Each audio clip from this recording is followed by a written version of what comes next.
I think that collaborating on artwork with other artists or collaborating in any kind of creative sense is fundamental for growing as an artist. It doesn't change you as an artist. You know, you follow your voice and you're honest about what you do and honest about what you're creating.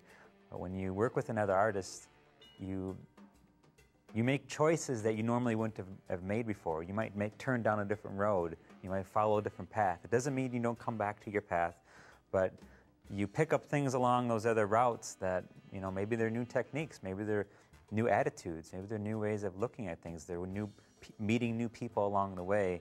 And it's all about these intersections that happen that I think ultimately that develop your work. It develops your story, it develops your history, and I think you can see that in people's work as, you know, if you look at a retrospective of their work, you're looking at a timeline not just of what they were involved in or their techniques that they're using, but the people they were coming across who worked in that field or who worked in other fields, like your favorite artists, you know. Maybe you're a ceramic artist and you come across, you meet a painter who,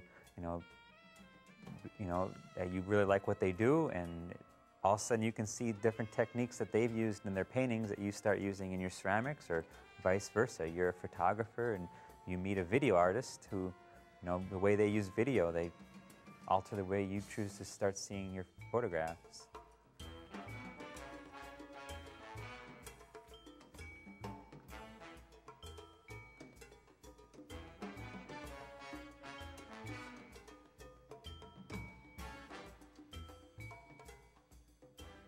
When you spend a lot of time making whatever you're making, and for me, you know, the ceramics,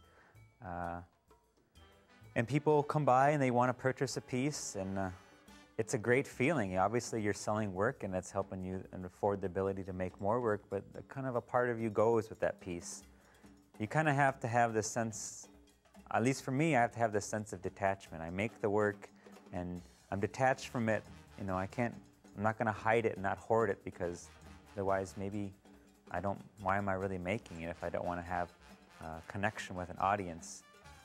If the people who choose to have the work, obviously they have a connection with it. They see something, and I think in my work, I don't try to make anything too frontal. I want it to maybe be hidden, maybe be more subtle, and if people can see those subtleties and see those simple rhythms, and tells them a story, something that's not even the same story I see in it, then I think that's great. That's kind of about that communication process that happens. And they take it away and they observe it every day in their home, or they use it. They can keep reliving that story or develop new stories with it. And, you know, based on the story I had in the beginning, who knows where it goes. So I like that. How my work, I'm trying to make